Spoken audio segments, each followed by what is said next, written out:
আসসালামু আলাইকুম। তো আজকের ক্লাসটি থেকে আপনারা যে বিষয়টুকু জানতে পারবেন, আমরা যখন ফটোশপে কোনো বাংলা লেখা লিখি, তখন লেখাগুলি এলোমেলোভাবে আসে। তো সেই বিষয়টুকু কিভাবে আপনারা ঠিক করবেন, সেটি আজকের ক্লাসটি থেকে আপনারা জানতে পারবেন। ২ টি নিয়মে এই বিষয়টুকু আপনি চাইলে সমাধান করতে পারবেন।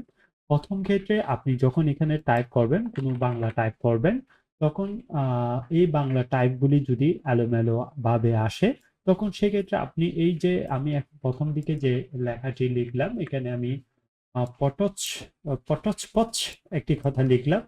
তো এই লেখাটি যদি এলোমেলোভাবে আসে বা আপনি যে টাইপটি করতে যাচ্ছেন, যে লেখাটি আপনি টাইপ করতে যাচ্ছেন, সেই লেখাটি যদি এলোমেলোভাবে আসে, তো ১ম ক্ষেত্রে আপনাকে যেটি করতে হবে, আপনি টাইপ করার আগে আপনাকে ১ম এ এখানে বাংলা ফন্ট সিলেক্ট করে নিতে হবে। এর পরবর্তী কন্ট্রোল আল্ট্রা বি তে ক্লিক করতে হবে। এর পরবর্তীতে আপনি লেখা লিখতে পারেন। তারপরেও যদি লেখা এলোমেলোভাবে আসে, দ্বিতীয় আরেকটি স্টেপ ফলো করতে পারেন এই বিষয়টুকু সমাধানের জন্য। যেমন আমি এখানে আ হ হ্যালো শব্দটা লিখতে যাচ্ছি। আমি জফলা কতটি লিখলাম। দেখতে পাচ্ছি এখানে হ এর পরে জফলাটি আসার কথা, কিন্তু এখানে হ এর আগে জফলাটি আসছে।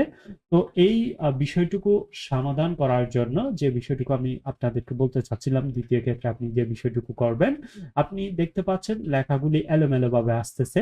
তো সেক্ষেত্রে আপনি এখানে উপরে যে রাইট মার্ক যে চিহ্নটি আছে এটিতে ক্লিক করে দিবেন। ক্লিক করার পর এর পরবর্তী আপনি এখানে টাইপ অপশনে গিয়ে আপনাকে এখানে যে ল্যাঙ্গুয়েজ অপশন যেটি দেখতে পাচ্ছেন, সেটি নিচে এসে এখানে left to right character direction এটিতে আপনি ক্লিক করে দিবেন।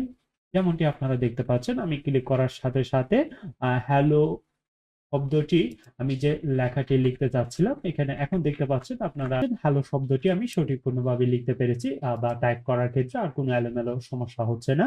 তো আজকে এ পর্যন্তই। পরবর্তী ক্লাসে আপনাদের সাথে দেখা হচ্ছে। আল্লাহ হাফেজ।